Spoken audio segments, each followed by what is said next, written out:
pude ouvir ao lado, se aproximando uma das mulheres. Devia ter 1,60 m, as feições marcavam um rosto sofrido, com marcas de sangue coagulado que descia da testa para o tronco, ainda assim dava a entender se tratar de uma mulher linda. Possuía um belo corpo, os cabelos bem cacheados, de uma cor morena muito linda. Vestia um vestido longo e negro, daqueles que nos permitem ver os ombros, mas não dão vazão a nenhum decote, cheio de remendos e rasgos. Chegou perto de mim e do nada me chutou a cara e me cuspiu. Nem nestas horas você consegue controlar sua luxúria, não é? Seu porco imundo! Eu pude sentir como se ela tivesse quebrado meu nariz, doeu muito aquele chute, saíram lágrimas dos meus olhos, eu me assustei demais com aquilo.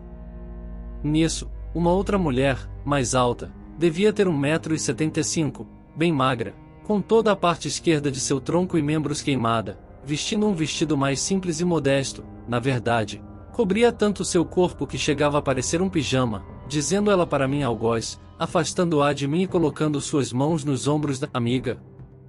Marta, se controle, para tudo existe o tempo certo. Marta então se desprendeu das mãos da amiga em seus ombros, voltou a me chutar o rosto. Eu nestas horas já não estava entendendo mais nada.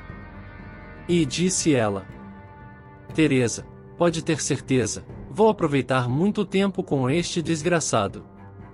Após este desabafo, Marta foi embora, seguida de Teresa. Enquanto observava a cena, não notei Tião dando sinais a Zacarias para me levantar. Abruptamente fui erguido do chão e posto em posição ereta e reta, encostado ao poste de madeira ao qual eu estava preso. Confesso que me surpreendi com a força dele, ele me levantou como se levanta um boneco de pano. Se quisesse, poderia me partir tal qual um graveto. Zacarias, a guarda desta noite é sua. Não importa o que aconteça, não o deixe escapar. E nada de conversar com ele. Estamos entendidos? E nada de piedade ou dó. Estamos conversados? Sem problemas, Tião. Não precisa me dizer isso, sei como deve ser. Tião se aproximou mais ainda de Zacarias e em seu ouvido sussurrou: Fique de olho em Leida, ela pode se apiedar dele. Não a deixe se aproximar dele. Zacarias assentiu com a cabeça. Nisso Tião chamou a última das 3 mulheres, Leida, e deu sinais para que fosse embora. Notei pela primeira vez os traços de Leida. Ela devia ter 1,65 m, corpo bem distribuído e belo, seu rosto era belo, os cabelos estavam presos, usava um vestido um pouco mais claro, simples, bem recatado, que ficava muito bem nela. Antes de ir embora, com um pouco mais de forças em mim, perguntei: Quem são vocês? Por que me trouxeram aqui? O que estão fazendo e por que estão fazendo isso comigo? Por quê? Tião se aproximou de mim, olhou bem dentro dos meus olhos, pude sentir o frio da sua respiração, sua boca se abrindo e o hálito quente podre inundar minhas narinas. E disse: Sinhozinho pediu resgate, Tião resgatou Sinhozinho. Dito isso se virou e foi embora. Permaneci de pé, amarrado a grilhões e correntes, chorando quieto, e tentando imaginar onde estava e o que havia feito para estar ali. Pude ver Zacarias me olhando, às vezes ele ria, outras vezes balançava a cabeça em negação. Às vezes ouvia barulhos, dava uma volta pelo pátio checando tudo. Nunca dizia uma única palavra, mas quando eu tentava me sentar ou deitar no chão, ele me jogava mais daquela água gelada e fétida e me dava umas chicotadas em minhas pernas. A cada vez, sentia minhas pernas se cortarem, sangrarem.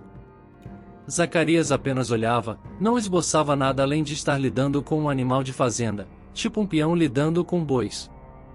E eu era, naquele momento, apenas um animal. Pedi água, estava com muita sede, pedi e pedi incessantemente, Zacarias ora ignorava, ora me mandava calar a boca.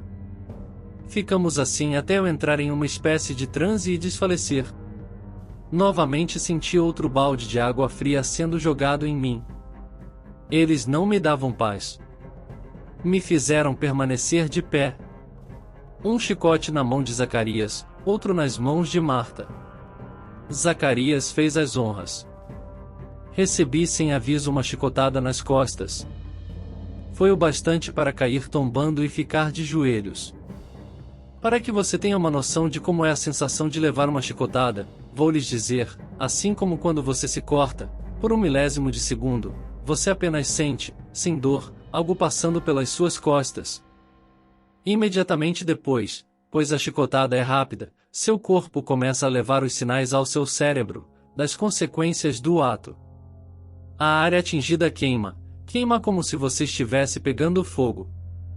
A ardência se distribui por todas as áreas próximas ao ferimento.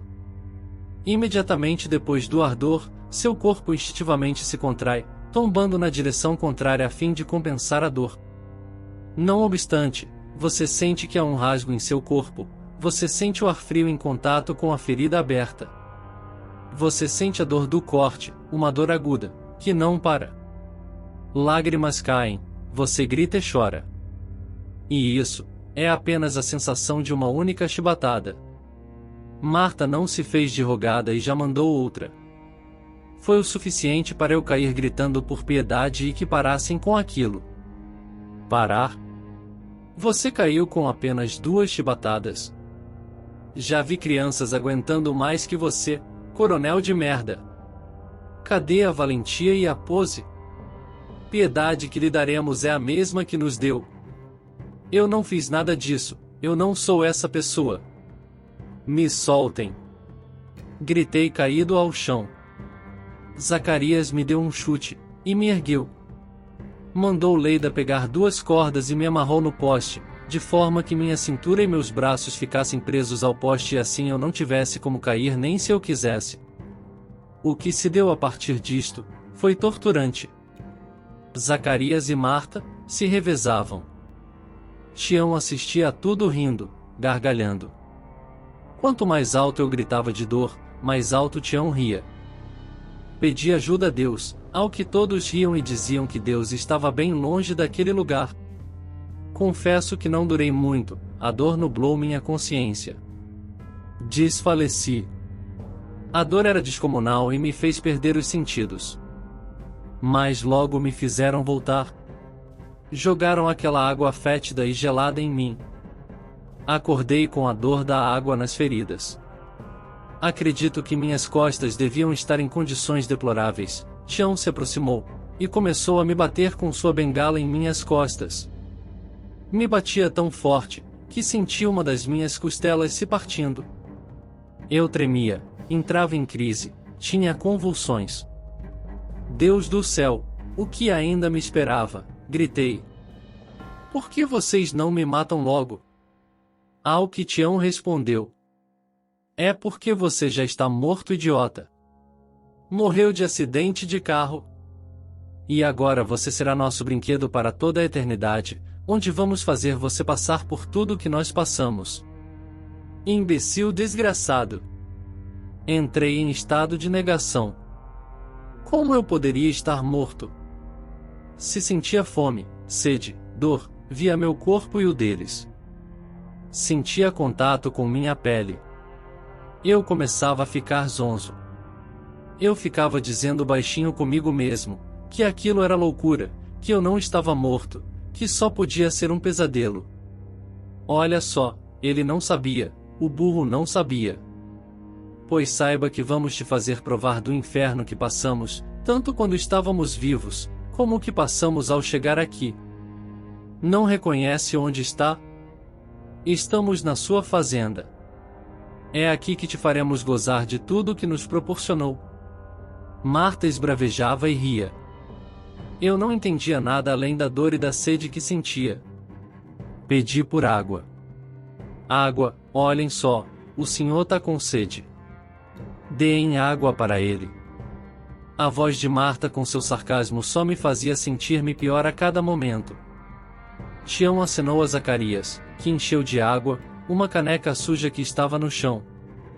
Aproximou-se de mim, e quando eu ia abrir a boca para tomar, jogou a água em meu rosto. Seus desgraçados, por que estão fazendo isso comigo? Seus covardes! Bradei com todas as forças que tinha. Tião mandou desamarrarem meu tronco e minhas mãos, o que me permitiu cair ao chão. Chegou próximo a mim e ao movimentar seu pé esquerdo junto ao chão, chutou um pouco de lama em meu rosto. Quem aqui é covarde? Nós. Você nos escravizou, nos tratou como animais e nós é que somos covardes? Você nos matou, seu desgraçado. E nos condenou a viver nesse lugar maldito de onde não conseguimos sair por muito tempo, sempre acabamos voltando a essa merda de lugar, por sua causa estamos presos aqui. Tião falava e eu me negava a concordar com o que dizia. Eu não sei do que você está falando. Eu não sou essa pessoa. Vocês estão cometendo um erro muito, muito grande. Me soltem, me deixem ir. Chorava e pedia por misericórdia. E ainda não aceitava estar morto.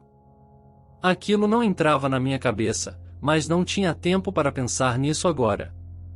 Que você era corno, disso nunca duvidei, mas burro, sinceramente não imaginava. Disse Zacarias, manifestando sua voz. E rindo compulsivamente. Minha mulher jamais me traiu, seu imundo. Disse eu, com o pouco de fôlego que me restava.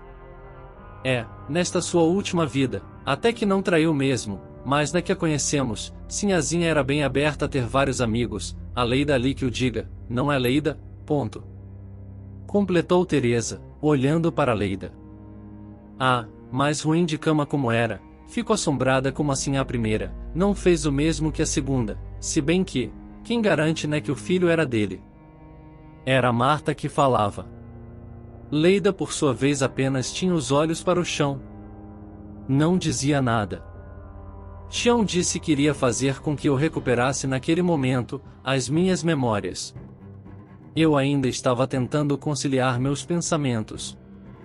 A ideia de estar morto ainda parecia muito ficcional. Mas de certa forma poderia explicar plenamente tudo até então, desde o acidente até o cemitério. Será que a área rural em que me via anteriormente tinha ligação com este local ao qual eu estava? Eu deveria ter seguido as orientações do policial e daquele velho. Mas como eu ia saber que iria acabar assim? Eu já havia lido alguns romances espíritas, até então, por esta ótica, tudo dentro no normal, mas a questão é que eu achava que tudo aquilo era apenas ficcional.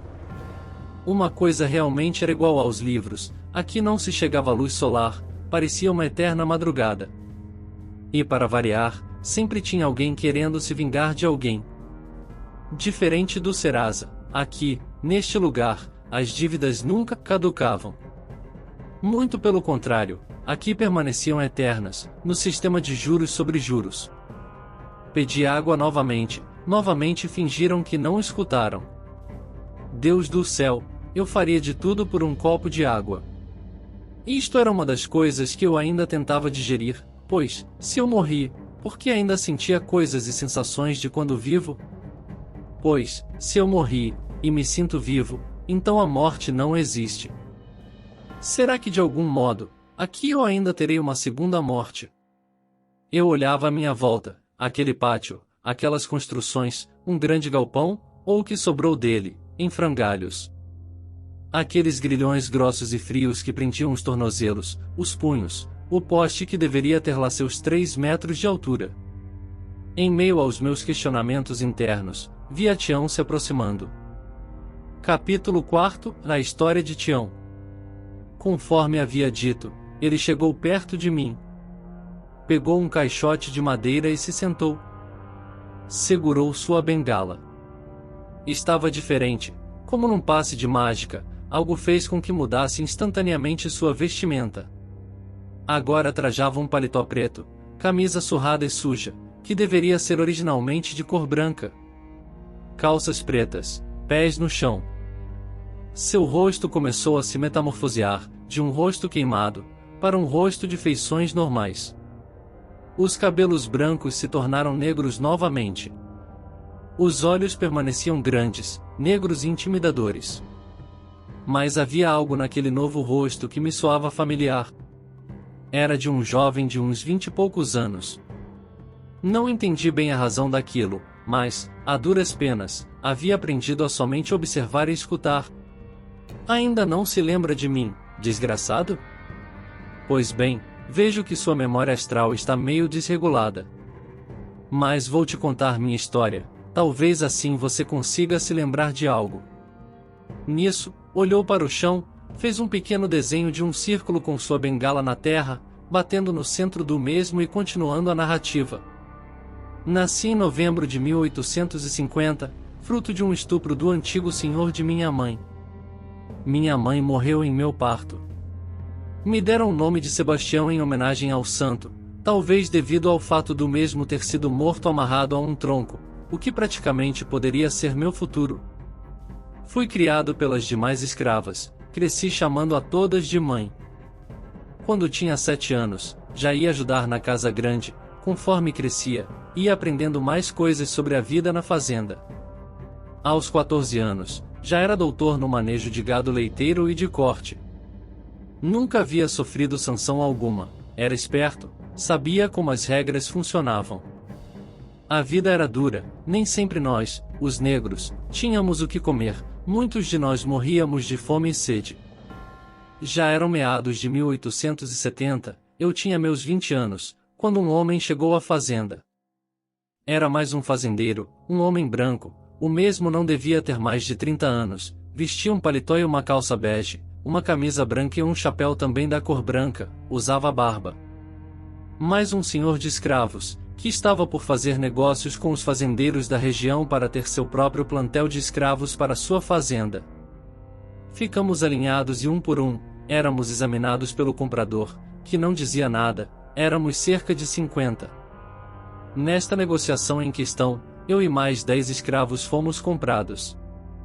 No mesmo dia, arrumamos nossas coisas e seguimos em comitiva, fomos levados de carroça, viajamos por 3 dias. Durante os 3 dias fomos bem alimentados, o que já era uma novidade para nós. Durante a caminhada, apenas o novo senhor e seu capataz conversavam, não dava para escutar muita coisa, mas eu tinha esperanças de que pior do que já havia vivido, não seria. Chegamos na fazenda, era uma propriedade média para os padrões de grandes coronéis, mas era bastante produtiva. Haviam plantações de café por 80% da propriedade, haviam algumas cabeças de gado leiteiro. A quantidade de escravos era significativa em vista do tamanho e dos deveres, não digo que sobravam escravos, mas de certa forma, tornavam a fazenda bem produtiva em vista das demais. Descemos da carroça e já fomos ao pátio principal, onde seríamos apresentados aos demais escravos e moradores da casa grande. O próprio senhor fez nossas apresentações e nos deixou a par das regras. Bom dia a todos, para vocês recém-chegados, meu nome é Eduardo, passarão a se dirigir a mim como senhor ou como patrão. Ao meu lado, encontra-se meu capataz, Teodoro, ele será o fiscal de vocês e meu porta-voz. Aqui vocês terão almoço, janta e poderão beber do excedente do leite das vacas. As frutas estão liberadas desde que a despensa da casa grande já esteja cheia. Não serão permitidas uniões desautorizadas entre escravos. As crianças menores que 7 anos ajudam na casa grande e após esta idade são encaminhadas para a lida. Teodoro irá lhes mostrar suas acomodações, em caso de dúvida, há alguns anciões que poderão lhes deixar mais a par de como tudo aqui funciona. Não proíba as manifestações de sua religião, desde que sejam discretas e que não fiquem à vista, mas somente poderão manifestá-las aos sábados à noite. O trabalho começa com o nascer do sol e termina ao anoitecer completo. Alguma dúvida? Atos de desobediência serão punidos com rigidez e quem tentar fugir poderá correr o risco de nunca mais ver a luz do dia. Confesso que em determinado momento, até achei um homem justo. Ao menos ali nos dariam comida, leite e frutas.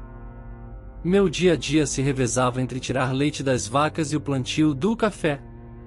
Invariavelmente ao menos uma vez por mês, haviam companheiros que, ou tentavam fugir, ou que desobedeciam, e estes por sua vez pagavam no tronco.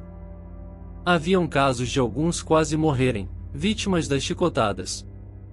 Acho que o patrão não permitia a morte apenas para não ter prejuízos, mas logo que se recuperavam, eram vendidos para outros proprietários escolhidos a dedo pela maldade e nunca mais dávamos conta da sua existência. Aquele local ficava tão impregnado de sangue, que mesmo quando limpo, sentíamos o cheiro ferroso no ar. Não haviam casamentos entre nós, mas haviam as relações sexuais. Elas ocorriam dentro dos matagais, na lavoura, nos riachos. O patrão fazia vista grossa e até gostava quando alguma escrava engravidava, já que aumentava o plantel. Todas as noites dormíamos escutando histórias dos nossos ancestrais e também da vida pregressa de cada um. Não era difícil nestas conversas, planos sendo arquitetados para fugas ou até mesmo matar o patrão. Havia um velho, Ziza, que dizia que era para nos acalmarmos, que logo teríamos nossa vingança. O velho devia ter lá seus 60 anos, era feiticeiro desde sua época de jovem, em Angola. Ele sempre dizia que mais cedo ou mais tarde o trabalho funcionaria. Eu dizia a eles que tudo aquilo não era ruim, que em outros locais nem comida davam, quanto mais alojamentos, que apenas tínhamos de andar de acordo com as regras, o que por muitas vezes gerava ódio de meus semelhantes, onde velho Ziza sempre me dizia: cuidado, Tião, você desconhece quem realmente aquele demônio é. Talvez quando você decidir abrir os olhos, eles lhe sejam cegados à brasa quente das mãos do seu amado senhorzinho. Confesso que para mim estava tudo bem, afinal nunca havia sido chicoteado e nem repreendido. Contudo, por vezes via algumas jovens saindo chorando da casa grande. Não demorei a entender o motivo, pois era óbvio que patrão as usava. Algumas engravidavam e os filhos apenas aumentavam o rebanho dele. Eu começava a ver esse outro lado dele, mas eu mesmo era resultado de um estupro, portanto, entendia que de certa forma, era o que nossa raça estava sujeita. Dentre estas mulheres, me chamou a atenção Marta. Sim, a nossa Marta aqui, que você conhece. Ele gostava muito de usá-la, e ela além de ódio, tinha um asco severo dele. Marta já havia procurado Ziza várias vezes para retirar gravidez e para que Ziza fizesse qualquer coisa para matá-lo. O ódio de Ziza se dava pelo fato do patrão ter usado sua filha e depois tê-la vendido para outro fazendeiro, que, de sua posse, a estuprou várias vezes, até que a engravidou e quando descobriu que a escrava estava grávida, pediu ao capitão do mato da fazenda que a matasse afogada. Ziza transferiu todo o seu ódio para o Sr. Eduardo, por ter usado e vendido sua filha para outro desgraçado. Lá por 1871, graças a pressões abolicionistas, surgia a lei do ventre livre. Mas a grande verdade é que muitos recém-nascidos eram retirados de suas mães e revendidos em mercados não oficiais, outros eram mortos, ou no nascimento ou por fome, já que vários senhores impediam suas escravas de amamentar. Se o bebê não era mais propriedade do senhor, então ele se tornava apenas mais uma despesa. E a crueldade se instalou de vez. Muitas mães fugiam para quilombos, mas a grande maioria via seus filhos sendo mortos na sua frente. Algumas enlouqueciam, outras se matavam. A vida na fazenda se tornava uma bomba prestes a explodir, os negros revoltos aumentavam, assim como aumentava o ódio dos patrões e os castigos, até mesmo na fazenda em que estávamos. Eu cansei de presenciar negros morrendo de tanto apanhar de chicote ou tendo seu corpo dilacerado ainda vivo por cães. Foi uma época muito difícil. E isso não se conta em livros de história. Nosso Senhor, como medida disciplinar, cortou nosso acesso a frutas e leite. Não podíamos mais realizar nossos cultos. Trabalhávamos até mesmo além do anoitecer. O patrão dizia que era para compensarmos o prejuízo. Contratou mais 3 capatazes, agora éramos vigiados por 4, os 3 novos eram extremamente cruéis, e vira e mexe estupravam as moças. Muitos abortos começaram a ser realizados. Era muito sangue, muito abuso e muito ódio. Eu já não defendia o patrão, mas não falava mal, o que para os outros soava como consentimento, onde por várias vezes me tomavam de assalto dentro dos alojamentos e me batiam, onde o velho Ziza era quem apaziguava. Houve um tempo de calmaria. O patrão voltou a nos tratar melhor, logo soubemos o motivo, sua esposa estava grávida. Após anos de tentativa, finalmente a mesma esperava um filho. Enquanto estávamos em paz, o mesmo não pode ser dito para as escravas. A Sinhá já tinha mais de 30 anos, a gravidez exigia cuidados e com isso o patrão se aliviava com as escravas. Quem mais sofria era Marta. Contudo, nuvens negras, encomendadas pelo velho Ziza, chegaram à casa grande. Uma noite chuvosa, as parteiras da senzala foram chamadas às pressas enquanto um dos capatazes foi atrás do médico na cidade. Sinhá já devia estar no seu 8º mês e a criança resolveu nascer antes do tempo. O grande porém foi a tragédia que se mostrou aos nossos olhos. A Sinhá, conforme uma das parteiras nos contou, sangrava muito, mas a criança não vinha, estava na posição contrária à ideal. O médico demorou para chegar e quando chegou nada pôde fazer. As parteiras tentaram virar a criança, mas neste movimento, algo aconteceu, a criança se enforcou no próprio cordão umbilical e morreu dentro da barriga da mãe. Depois nos contaram que seria uma menina. Sinhá não aguentou tamanha perda de sangue e faleceu sem sequer saber que seu filho também não veria a luz do dia. O patrão ficou inconsolado. Passou uma semana apenas bebendo, trancado em sua casa. Por um mês as escravas tiveram um pouco de paz. Mas logo o patrão voltava-se a elas. Contudo, Marta já não era mais tão requisitada. A preferida do patrão era uma escrava recém-adquirida, que devia ter lá seus 16 anos, a nossa Leida. Leida se tornou a amante oficial do patrão. E por incrível que pareça, a mesma gostava do traste. Por isso acredito que se dedicava mais ao serviço, tanto que chegava a ganhar vestidos e logo estava morando na casa grande. Ele havia concedido o serviço de ser uma das serviçais de Nhajerusa, a negra que exercia o papel de governanta da casa, que havia inclusive sido ama de leite do patrão e por quem ele tinha muita consideração. A pobre Leida achava que o patrão um dia se casaria com ela. Engraçado como as coisas são, não é? O mesmo homem, amado e odiado por duas mulheres. Enquanto Marta desejava sua morte, Leida desejava seu amor. Mas enquanto isso eu ficava no meu canto. Uma coisa eu pude perceber, na noite da tragédia, Ziza, Marta e outros estavam com um sorriso no rosto. Eu não era bobo. Tinha dedo de Ziza na história. Entenda, eu achava que o patrão merecia um corretivo, mas sua esposa e filhos não tinham nada a ver com isto. O tempo passou, e logo o patrão se casou novamente. Era uma moça mais jovem do que ele, uns 20 anos no mínimo. Devo confessar, ela era linda, ela possuía cabelos loiros, pela branca, alva, devia ter mais ou menos 1,70 m, magra, bem vestida, uma verdadeira boneca. O patrão estava remoçado, nunca tivemos tanta paz na fazenda, em seu casamento podemos até mesmo comer da carne da novilha que ele matou. Foram 2 anos de sossego. Ele não se relacionava mais com as escravas. Marta era só alegria, mas Leida, mesmo ainda morando na casa grande, se sentia em tristeza profunda.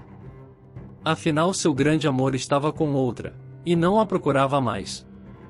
Contudo ainda a tratava muito bem. Fez dela dama de companhia de sua esposa. Foram bons anos. O velho Ziza, contudo, não estava feliz. Marta e ele maquinavam mais coisas. Não obstante, às vezes, quando cruzava com Nhajerusa, notava nela um ar de preocupação. Um dia lhe perguntei o motivo de tanta inquietação, onde me pediu o segredo e comentou. Leida me informou que quando a Sinhazinha vai com ela na cidade, ela tem encontros com um jovem.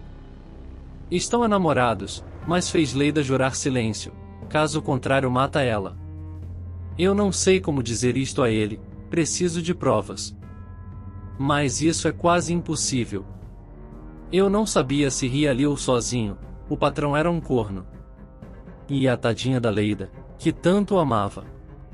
Via a traidora do seu grande amor fazendo dele um idiota.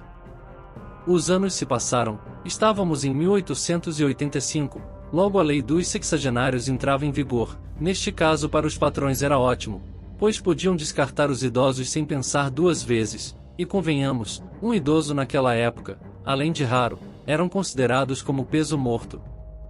Patrão praticamente expulsou os anciãos, Ziza foi um deles. Todos saíram com uma mão na frente e outra atrás. A bem da verdade, a lei, embora bem intencionada, foi o último prego no caixão. Os velhos escravos, que sem forças para trabalhar, ou encontravam quilombos ou morriam de fome. Ziza saiu dizendo que o destino do patrão já estava traçado. E que eu agora abrisse os olhos e ficasse esperto, pois ele não estaria mais ali para me defender dos outros. O tempo foi passando, os movimentos abolicionistas foram se fortificando muito, a pressão social e mundial, principalmente oriunda do continente europeu, nos fazia sonhar com a liberdade, mas ao mesmo tempo fazia com que os senhores de escravos se preocupassem cada vez mais. Afinal, o governo não os indenizaria, e eles teriam agora que pagar para que suas lavouras e gados pudessem produzir. Me lembro como se fosse hoje, era o dia 19 de fevereiro de 1888, era um fim de tarde. Os capatazes nos reuniram no pátio. Logo o patrão chegou. Informava que daria uma festa, uma reunião junto a outros coronéis e fazendeiros, e que usaria alguns negros e negras como serviçais. Escolheu 5 negras e 6 negros, dos quais fiz parte. Mandou que tomássemos banho e que vestíssemos roupas novas, que nos seriam entregues pela Nhã Jerusa, e nos apresentássemos na casa grande ao início da noite. Caso fizéssemos bem nosso trabalho, teríamos um dia extra de descanso. Ficamos contentes, mas vimos no rosto dos demais um ódio monstruoso, já que a folga de alguns significava trabalho dobrado para os demais. Seguimos para a casa grande, nos vestimos e fomos orientados por Nhã Jerusa de como teríamos de nos portar em relação às mulheres. Deixou claro que deveriam ignorar gracejos ou abusos e preocupar apenas em servir. Nunca vi tanta gente em um único lugar.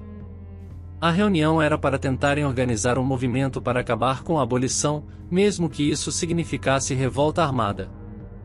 Por questões políticas, acordos eram fechados e muitas negras eram usadas para satisfazerem desejos carnais de alguns convidados.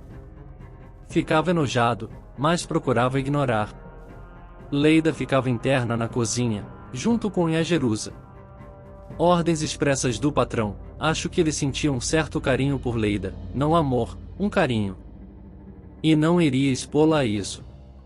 O que fazia com que a pobre Leida achasse que ele a amava, o que veio a decidir o destino da coitada nesta noite. Já era tarde da noite, o patrão já estava a se despedir dos convidados, quando percebeu que a sinhá não estava, mandou algumas negras a procurarem, sem que a encontrassem. O patrão, extremamente preocupado com a esposa, tratou de se despedir dos convidados. Após, reuniu a todos que tinham trabalhado na festa e perguntaram se alguém havia visto sua esposa. A pobre Leida, coitada, chocou a todos, principalmente o patrão, ao dizer que a sinhá havia fugido com todo o dinheiro do cofre, e que possuía um amante na cidade. Contou tudo, toda a traição durante todos os anos, a que o patrão era vítima. O senhor correu como um louco para um dos cômodos e de joelhos ficou estático, vendo o cofre aberto, sem nada, ficou em silêncio por muito tempo. Nhã Jerusa se aproximou, pôs a mão em seu ombro e disse: "Fio, vai ficar tudo bem. Levante, vá para o quarto, já já eu chego lá. Vocês aí, vão para o alojamento e não ousem abrir o bico." Apenas Leida ficou. No outro dia de manhã, fomos direto para a lida. O patrão simplesmente não cumpriu a promessa. O que instigou ainda mais o ódio dos negros. Eu, burro como sempre, disse que relevassem, já que a noite tinha sido ruim para o patrão. Isso foi o suficiente para que eu levasse uma das maiores surras da minha vida. Apanhei tanto que fiquei 2 dias sem ter condições de me levantar. Fiquei sabendo depois que Leida havia sido retirada da casa grande e que voltaria a dormir no alojamento. A pobre chegou à noite. Toda machucada, fiquei sabendo que enquanto eu estava me recuperando, o patrão a havia chicoteado, já que ela sabia da traição da sinhá e nunca lhe havia falado. Nhã Jerusa é que impediu que ele a matasse. Os dias transcorreram normalmente, o patrão não aparecia, segundo Nhã Jerusa, ficava na cozinha, dia e noite bebendo. Acho que o feitiço de Ziza havia dado certo afinal. Ruim para Marta, que passou a novamente ser requisitada ao quarto do patrão. O grande problema se deu, resultado de várias situações que se tornaram uma tragédia. O patrão estava em total desolação pela traição e abandono da mulher. Ele havia colocado 2 capatazes no rastro da mesma, mas descobriu que ela havia saído do país.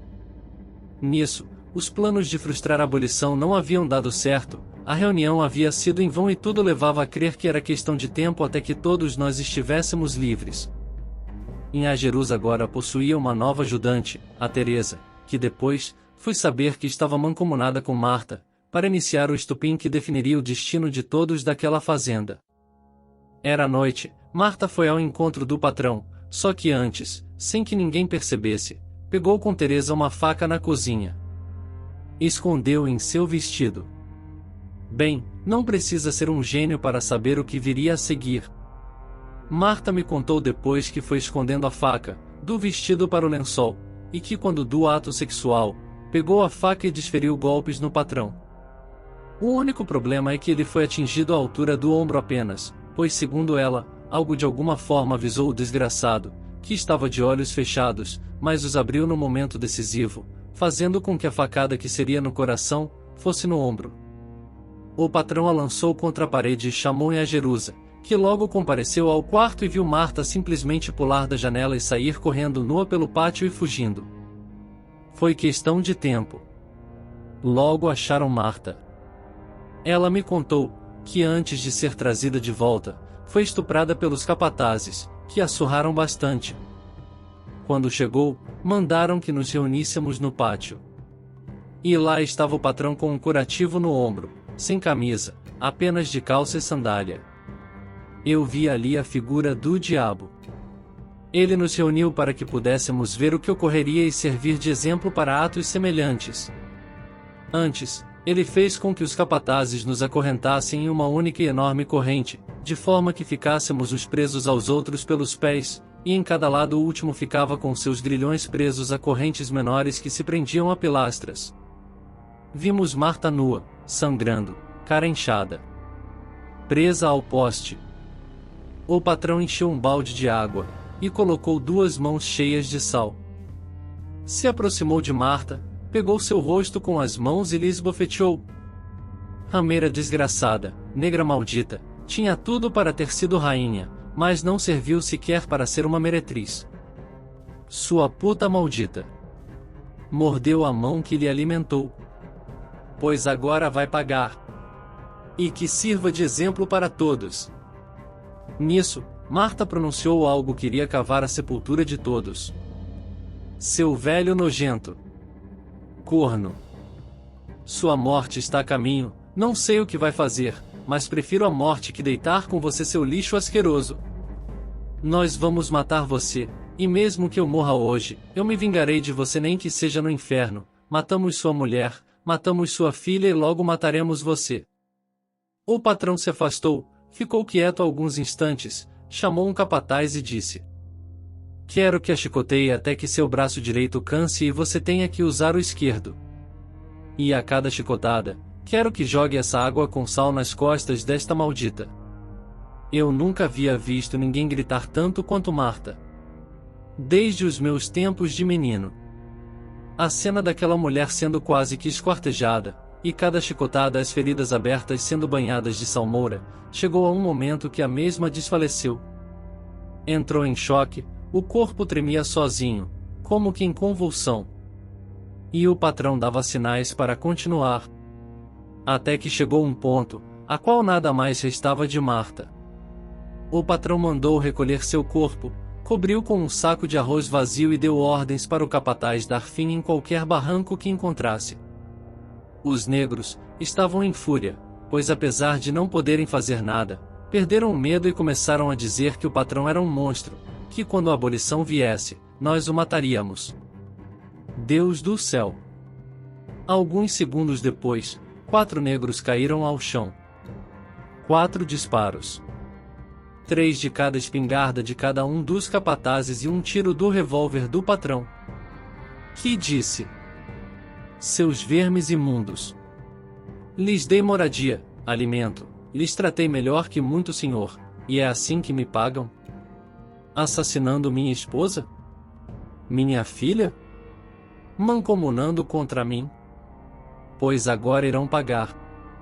Já que os malditos almofadinhas vão tomar meu investimento, meus escravos, então quando estes abolicionistas chegarem aqui, só terão o pó.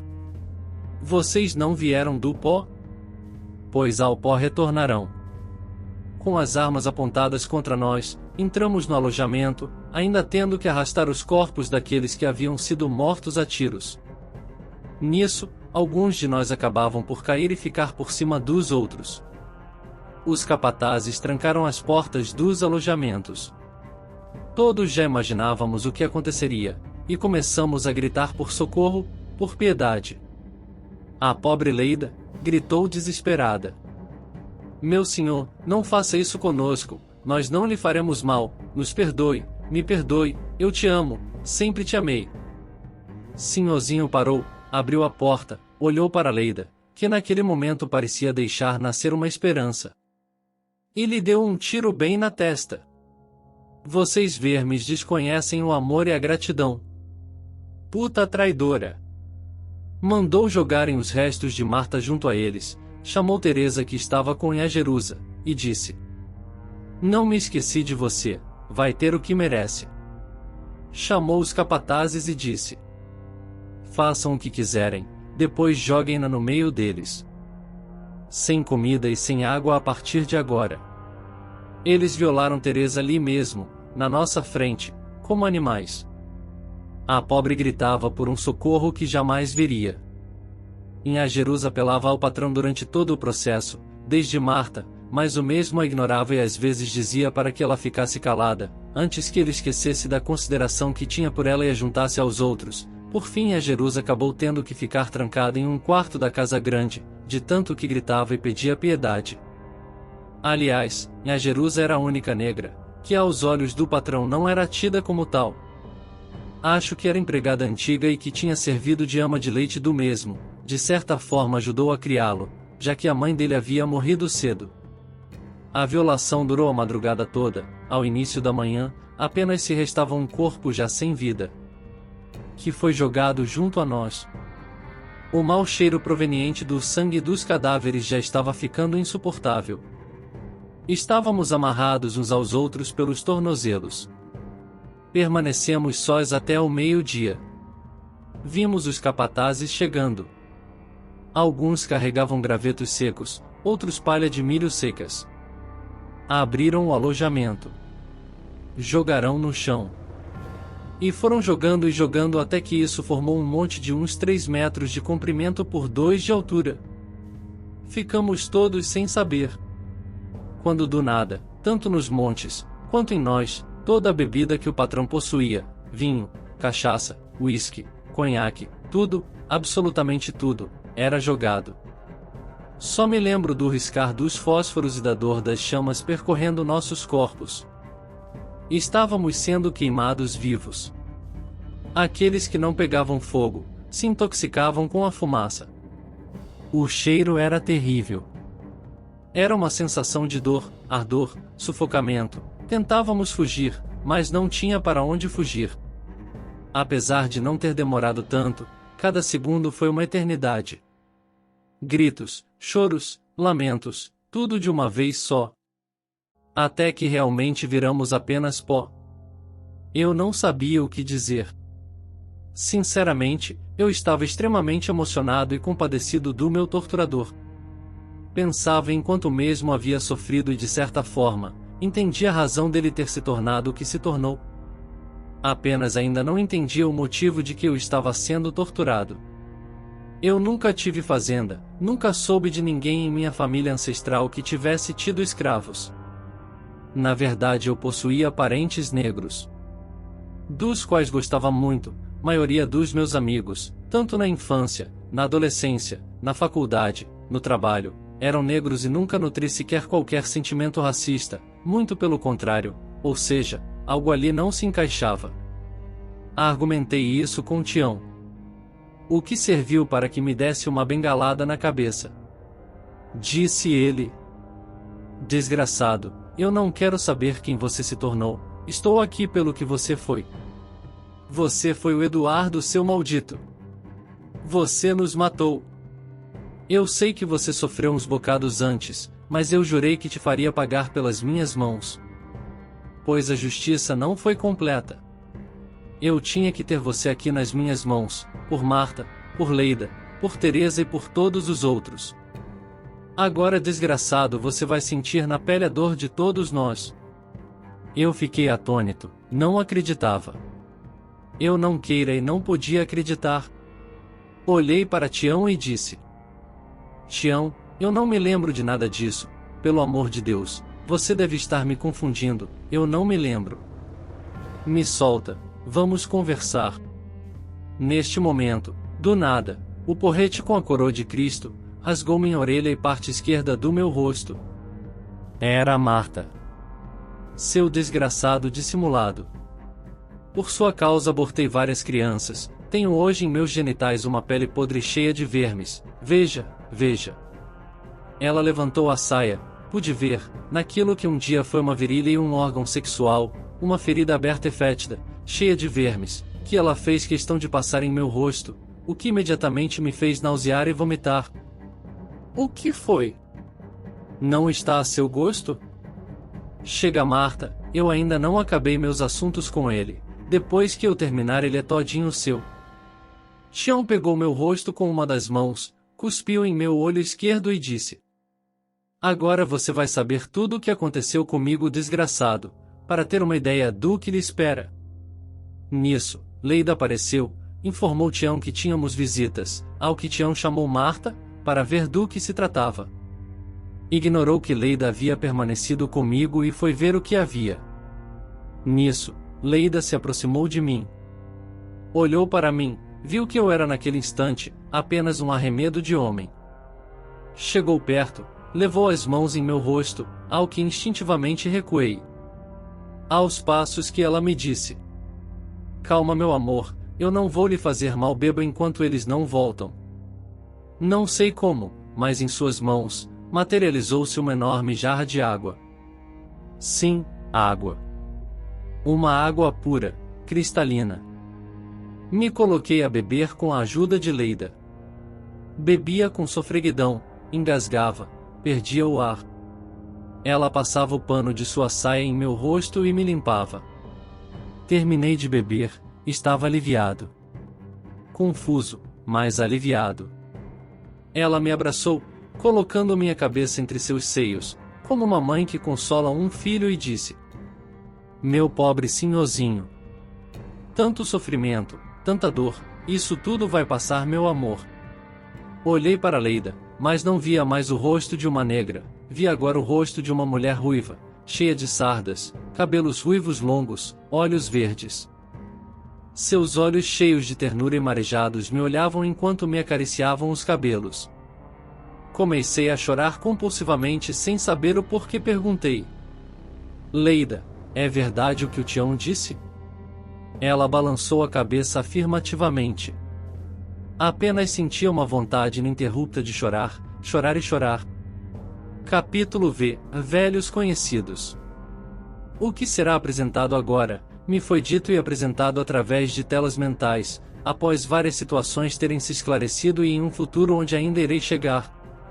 Contudo, para que os fatos narrados obedeçam à cronologia dos acontecimentos, segue o que se passou após Tião e Marta saírem de perto de mim para atender aos visitantes anunciados por Leida. Tião, Marta, Zacarias e Teresa apresentaram-se na porta da casa grande, para recepcionar os visitantes. Os visitantes tratavam-se de um negro calvo, com cabelos e barba de cor branca. O negro era alto para os padrões da época, devendo medir em torno de 1,80 metros. Era magro, mas não denotava fraqueza física, vestia camisa e calças brancas, calçava sandálias de couro cru. Possuía uma bengala feita de marfim, com adornos dourados com vários símbolos que não podiam ser identificados. Ao seu lado esquerdo, um homem que deveria ter em torno de 2 metros de altura, corpulento, trajava uma capa com capuz de cor negra. O capuz escondia boa parte do rosto, ficando visível apenas parte de sua boca e seu queixo. A capa cobria desde seus ombros em braços até parte do tronco. deixando à mostra parte do peito, que mostrava uma camisa branca. As calças eram negras, usava botas de corsário. Dava para ver em seu cinto, com uma fivela quadrada e prateada, vários punhais enganchados nas laterais de sua cintura. O mesmo permanecia imóvel e calado. Tião aproximou-se dos visitantes, dirigindo o olhar ao negro. Olhou de cima a baixo e disse: "O que faz aqui, velho? Veio recolher um pouco do quinhão que lhe pertence? Se quiser sua parte, só permitirei após eu saciar a minha vontade." O visitante olhou para Tião, permanecendo com a feição séria e disse: "Vim aqui informá-lo que deve soltar o seu refém. Ele não deve permanecer aqui. Vim para resgatá-lo e levá-lo onde o mesmo deve estar." Tião não se conteve, começou a rir, a gargalhar o mais alto que podia.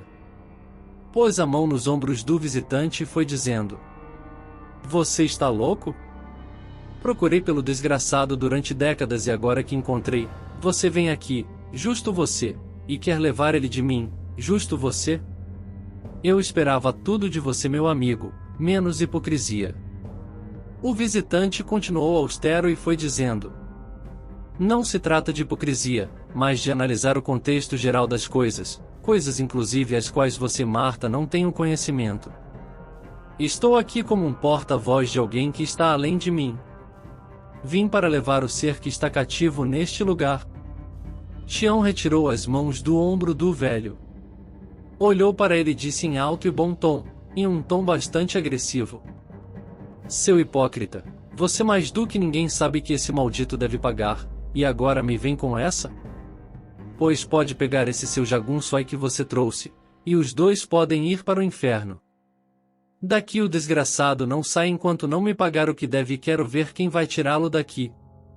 Pelo resquício da nossa amizade, eu não vou acabar com sua raça aqui, mas se voltar, eu vou esquecer que um dia fomos amigos. E ele seu cão de guarda sarnento junto com você." Ao terminar de proferir estas palavras, em milésimos de segundo, o acompanhante do negro visitante já estava erguendo do chão, com uma única mão, Tião. Tião se via a uns 20 centímetros do chão e com seu pescoço sendo esmagado. Marta e os demais ficaram paralisados, ao que o negro disse: "Basta. Solte-o. Vamos deixar que ele reflita um pouco mais." Tião foi arremessado ao chão como um boneco de pano. Zacarias tentou esboçar alguma reação, mas ficou petrificado, afinal nunca havia visto tamanha força emanada de um homem. "Tião, eu voltarei e espero que você esteja mais receptivo da próxima vez. Abra sua mente, saia dessa prisão mental a que você mesmo se colocou. Há coisas que desconhecemos a razão de serem, mas que devemos acatar e procurar ver quando nos for possível, o contexto geral das coisas. Será que vocês já não sofreram o suficiente? Por que ainda insistem em ficar presos aqui? Por uma vingança? Se precisa dizer seja lá o que for para aquele homem, vá e diga. Mas da próxima vez que eu vier aqui, ele virá comigo e eu não serei mais tão condescendente." Dito isso, o velho e seu amigo sumiram na escuridão. Tião se levantava com a ajuda de Marta, ainda sufocando e com dificuldade de respirar, já que sua garganta quase havia sido esmagada.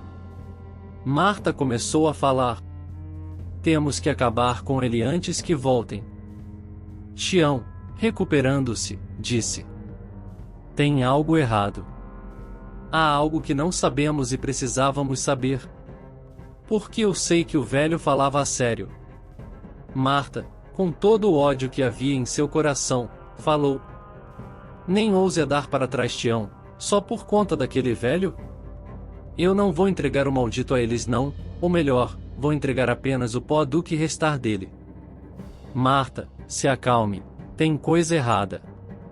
Ele não viria aqui à toa e nem me pediria o que pediu desnecessariamente. Você é mesmo um covarde, Tião."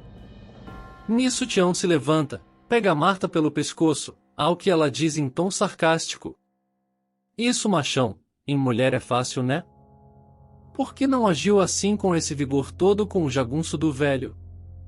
Tião larga seu pescoço e diz: Nunca mais me chame de covarde, eu já sofri demais e com isso compreendi demais que as coisas nem sempre são como parecem. Pois para mim, vocês homens não passam de covardes. Se você não vai atrás da sua vingança, eu irei atrás da minha.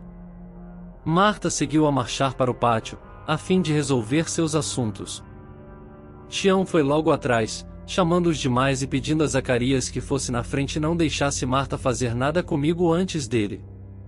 Nesse ínterim, eu ainda permanecia nos braços de Leida. Ela olhou para mim, e disse: Eu tenho que ir, mas logo nos reencontraremos de novo. Você não está sozinho. Me deu um beijo na testa, mudou novamente seu rosto e suas feições para quando era negra e desapareceu na noite.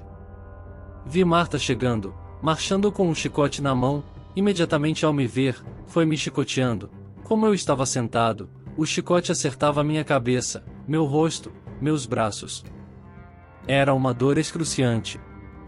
Atrás vinha Zacarias, que a segurou Marta pelas costas e a afastou de mim. Nisso, Tião chegou próximo a mim, sentou-se no banquinho. Bateu a bengala no chão e disse: Eu não sei que diabos aquele velho maldito está planejando, mas parece que você mudou o valor que possuía. E até eu descobrir o que está acontecendo, vamos deixar você em paz das surras. Olhei para Tião, mal conseguia falar, a última chicotada de Marta havia cortado profundamente minha boca. Mas mesmo assim tentei dialogar. Tião, me perdoe, eu não sabia o que fazia. Eu até agora nem sei o que faço. Você tem todo o direito de buscar sua vingança, me perdoe. Falei chorando, falei de coração. Tião percebeu, aquilo de certa forma o satisfez, mas não foi o suficiente para aplacar a fúria de Marta, que se desvencilhou de Zacarias e me chutou a cara. Nesta hora, apaguei. Acordei horas depois. Estava não mais preso às correntes. Estava em um quarto fechado. Estava no chão. Tião estava sentado em uma cama, olhando para mim. Quando viu que eu havia acordado, respirou fundo e disse: Não sei a razão, mas algo me diz que eu possa estar cometendo algum excesso. Mas já que não posso mais fazer o que bem entender com você, ao menos você irá engolir tudo que eu guardei e tudo pelo qual passei para chegar até aqui. Fiquei aliviado por saber que ao menos as surras cessariam. Mas arrepiado em pensar, agora que sabia do tipo de ser que eu havia sido, o que ainda estava destinado a ouvir. Bom, a maioria de nós sucumbiu intoxicado com a fumaça, vários perderam os sentidos, mas eu e mais alguns, não tivemos a mesma sorte. Quando colocaram fogo no alojamento, o instinto natural era de procurarmos algum local para fugir e respirar, mas como bem sabe, nem janelas tínhamos, as paredes não possuíam frestas, a única saída e entrada de ar era pela porta, que estava bloqueada. Além disso, estávamos acorrentados todos juntos pelos tornozelos, não tínhamos chance contra a fumaça e as chamas. Os gritos, Deus do céu, até hoje ecoam em minha mente. Sabe, um dos motivos que te odeio enormemente é devido ao fato dos gritos permanecerem ecoando na minha cabeça. Sabe como é ser queimado vivo? Eu te digo como é. Você sente seu corpo queimando antes mesmo das chamas chegarem, a temperatura que vem das chamas, já abre bolhas na sua pele, o cheiro de queimado invade as narinas, a dor é tão intensa que você deseja arrancar o membro que está queimando. O calor invade suas narinas, vai para os pulmões, você se sente queimando por fora e por dentro, o ar quente não te deixa respirar, você implora por morrer logo, mas a morte não vem. As mulheres têm a morte mais triste e dolorosa, mas pelo menos, mais rápida, uma vez que devido a terem mais cabelo, o fogo se espalha por eles, as cabeças ardem em chama como se fossem tochas humanas. Quando o fogo pega em você, a sua pele já está rachada o suficiente a ponto de sentir seus vasos sanguíneos entrando em ebulição, a gordura corporal faz o fogo ficar mais forte, seu cérebro e todo o seu sistema corporal se convertem a uma sensação além da dor. Até simplesmente você se desliga, morto pela dor e intoxicação da própria fumaça gerada pelo seu corpo em chamas. Depois de um tempo apagado, acordei em um local longe daqui. Eu estava tão machucado que não conseguia me mover, permanecia estático, apenas com os olhos abertos. Me sentia como um tronco de uma árvore seca. Meus braços estavam grudados ao meu tronco, minhas pernas, grudadas entre si.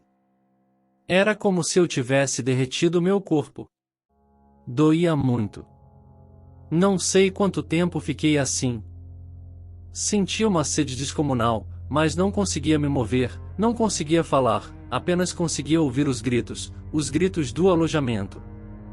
Não sei quantas noites ou dias permanecia assim, pois como a escuridão nunca passava, era como uma noite eterna. Eu vivia oscilando entre momentos de consciência e de total desligamento do meu ser. Apenas duas coisas eram constantes: a sede e os gritos.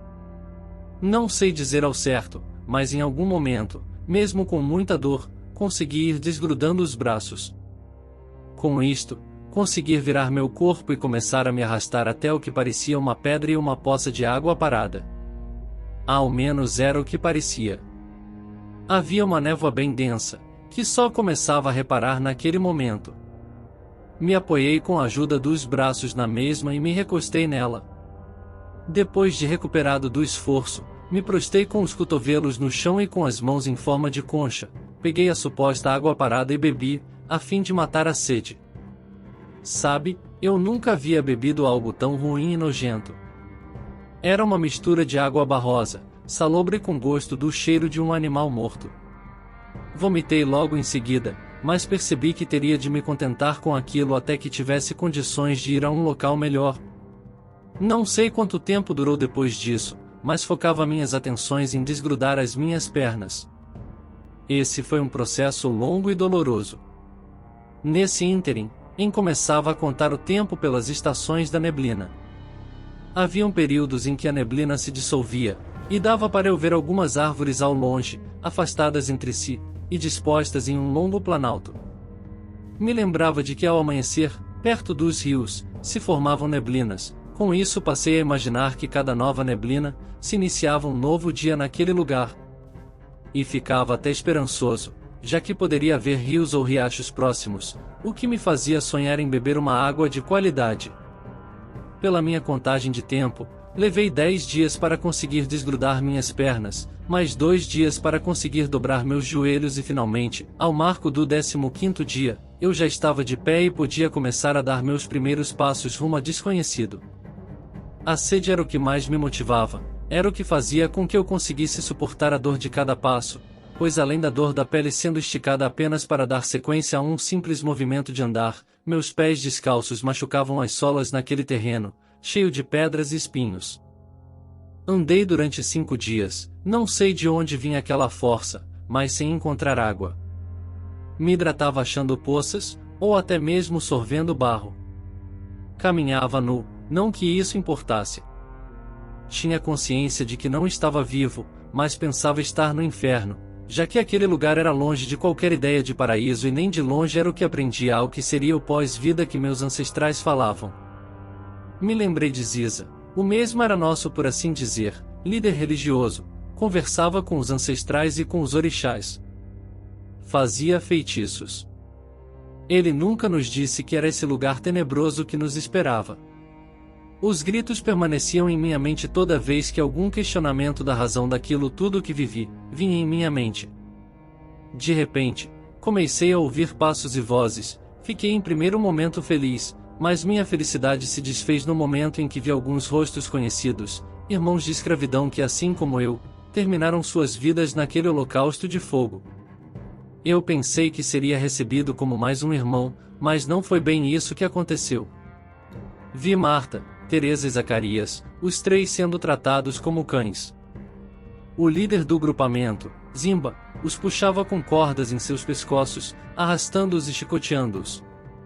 Marta era por ser a amante preferida, mesmo que sempre o fizesse obrigada, só o fato do patrão preferir seu corpo, já era o suficiente para que eles tivessem ódio dela, e ainda mais pelo fato de que a insurreição contra o patrão haver sido orquestrada por ela. Ou seja, se ela não o tivesse tentado matar, talvez estivéssemos todos vivos. Teresa sofria pela mesma razão, já que ela havia concedido a faca. Zacarias já era devido ao fato de ter sido um dos garçons daquela festa, e que viu a sinhazinha ir embora com o dinheiro, mas escolheu não avisar ao patrão a tempo. Ao me verem, me laçaram, me colocaram de joelhos e disseram que eu, semelhante aos três, iria pagar, já que por vezes eu teria defendido o patrão. O tratamento que nos foi dado em igual crueldade e rigor. Éramos violados, espancados, cuspiam em nós. E todos os dias, todo santo dia, nos lembravam que merecíamos isso. Nos chamavam de traidores. A única coisa decente, se é que pode-se dizer isso, é que ao menos nos davam algo para beber. Não sei de onde arrumavam, mas era algo semelhante a uma sopa barrosa. Eu, Marta, Teresa e Zacarias, acabamos por desenvolver uma certa amizade, e juramos que se nos libertássemos daquela corja, iríamos nos recuperar e buscar vingança contra você, seu maldito, já que mesmo à distância e mesmo no inferno, ainda era o causador do nosso sofrimento. Isso durou vários e vários anos. Um dia, uma comitiva chegou ao que chamávamos de acampamento. Eram cerca de 9 homens, todos montados em cavalos negros. Os animais possuíam o dobro do tamanho de um cavalo comum. Os homens que os montavam, a exemplo do jagunço que encontramos há poucas horas, possuíam capas longas, eram bem vestidos. Alguns tinham capuz, outros chapéus ou cartolas. Eles conversaram algum tempo com Zimba, dava para ver que falavam de nós 4. O que parecia ser o líder daqueles cavaleiros, entregou a Zimba um saco que parecia ser de camurça. Zimba abriu o saco, e devo dizer que gostou do que viu, deu um sinal ao bando e saiu dali, sem sequer nos dirigir a palavra. Estava mais do que claro, que estávamos sendo vendidos. Deus meu! Até aqui! Um dos cavaleiros desceu do cavalo, aproximou-se de nós e com uma espada cortou as cordas que nos prendiam. Nos deram um líquido para beber. Não era água, estava mais para uma sopa. Mas diferente do que estávamos acostumados, era muito saborosa e revigorante. Após tomarmos, o mesmo chamou outro cavaleiro, que dispôs em cada um de nós, suas mãos envolveu-nos com sua energia, o que magicamente retirou toda a dor de nossos corpos. Marta até perguntou se eram anjos, ao que disseram um seco não. Outros 3 se aproximaram, cada um nos levantou, olhou dentro dos nossos olhos e disse: vocês estão livres para virem conosco, ou livres para seguirem sua vontade. Se vierem conosco, serão tratados, receberão conhecimentos e poderão ser úteis ao bem maior. Mas, se não quiserem, poderão seguir cada um seu caminho. Contudo, se escolherem seguir seu caminho por si só, saibam que estarão por sua conta e risco e serão avaliados e julgados pela lei. Eu e Zacarias instantaneamente íamos dizendo que queríamos ir com eles, ao que Marta disse: eu tenho contas a acertar com um certo alguém, eu irei buscá-lo nos confins desse inferno até achá-lo. Vocês 3 vêm comigo? Eu vou, disse Teresa. Estou com você até o fim. Nisso olhei para Zacarias, que ficou indeciso. Ei Tião, seu covarde, vai mesmo ir com eles Seu frouxo, tem mesmo cara de donzela que precisa ser resgatada, seu negro frouxo. Cala sua boca, sua maldita. Marta havia atiçado meu brio e hoje sinto que tomei mais uma vez uma péssima decisão. Pois bem, eu vou atrás daquele desgraçado. Vem conosco, Zacarias, falei, olhando para ele. O mesmo não teve coragem de nos deixar. Os cavaleiros nos perguntaram se estávamos certos disso e ao ouvir que sim, foram embora tão rápido quanto vieram. Seguimos andando a esmo por alguns dias, até que encontramos a fazenda. Ou pelo menos a sua réplica, aqui no inferno. A segunda noite que passamos aqui, um velho andarilho pediu pousada. Não recusamos. O mesmo disse que precisava apenas passar uma noite. Curiosos, indagamos o andarilho sobre várias coisas relativas a esta nova realidade que vivíamos. O mesmo disse que vagava há décadas sozinho e ao perguntar como ele fazia para conseguir sobreviver, o mesmo em agradecimento, nos ensinou a moldar e conjurar encantos que nos permitiam ter o que beber, às vezes o que comer e fabricar ferramentas. Também nos ensinou a nos locomovermos para outros lugares. O único problema nesta locomoção era que invariavelmente depois de um tempo, querendo ou não, acabávamos por voltar a esta fazenda. Ficávamos sempre lhe procurando. Marta, em suas viagens, conhecia pessoas, algumas delas trocavam ensinamentos por favores corporais. Leida apareceu aqui há uns 10 anos apenas, disse que vagava sem rumo, ficando escondida sempre que se via em situações às quais alguém a podia ferir. Nos ensinou muito sobre mudar nossas feições, disse que aprendeu com um cavaleiro quando estava em uma cidade. Dá para imaginar? Existem várias e várias cidades neste inferno. Eu mesmo já fui a várias. Mas acabo voltando aqui para essa merda de fazenda. Com o tempo, com as décadas, aprendíamos a fazer certos trabalhos para alguns senhores da escuridão, atuando no mundo dos vivos. Isso nos foi dando mais conhecimento, mais poder, mais força. Marta, por exemplo, tornou-se uma excelente influenciadora das perdições sexuais. E acredite, isso dá muito prestígio e poder aqui.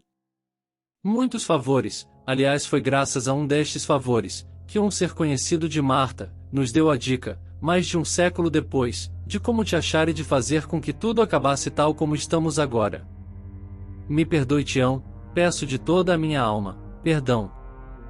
Sei que não serve de nada, mas eu realmente te peço perdão.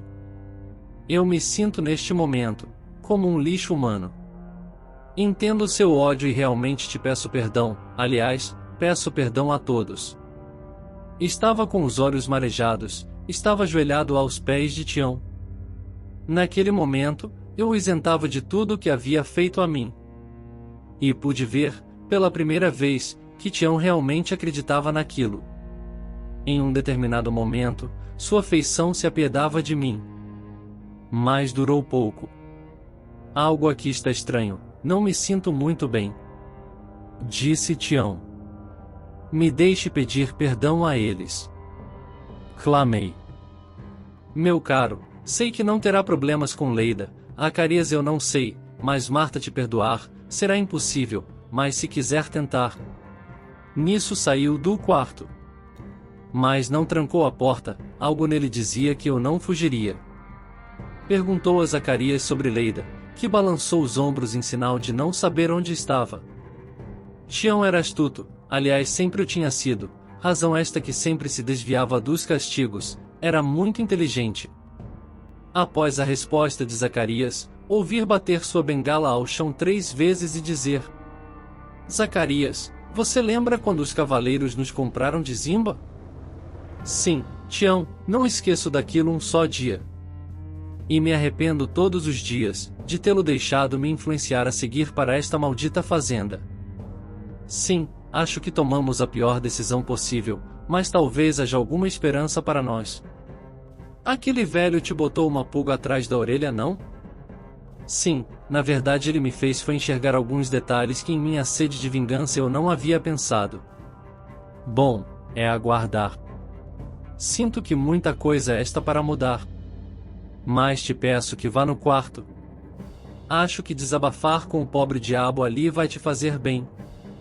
E irei agora. Vá, vou ver onde Marta está. Vou informá-la sobre o que estamos fazendo, mas temo precisar de sua ajuda para quando for a vez de Teresa e a dela. Será que elas terão mesmo que participar disso? Boa pergunta, enquanto reflito, vá lá ter com o senhorzinho. Aguardei Zacarias adentrar o quarto. O mesmo se sentou na cama. Ficou por minutos apenas me olhando. Até que saiu de sua boca uma única pergunta. Ainda acha que somos seus escravos? Não, Zacarias, não acho. O meu eu de agora, de minha última vida, cresceu repudiando todo e qualquer tipo de preconceito. Tendo asco do que ocorreu no tempo da escravidão. Ainda agora, para mim, é difícil conceber quem eu era séculos atrás. Você tem consciência de tudo o que fez? Zacarias, agora tenho.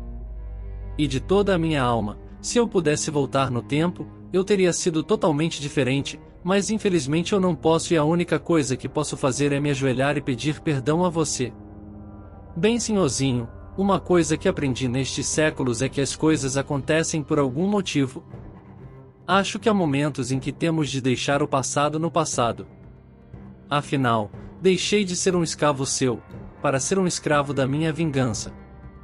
Façamos assim, não serei eu o júri ou o executor de sua sentença. Obrigado, Zacarias, compreendo e aceito o que a mim o destino reservar. Zacarias não disse mais nada, apenas saiu, mas trancou a porta, mas me disse que a estava trancando para minha própria segurança. Entendi estar se referindo ao que Marta ou Teresa poderiam fazer comigo.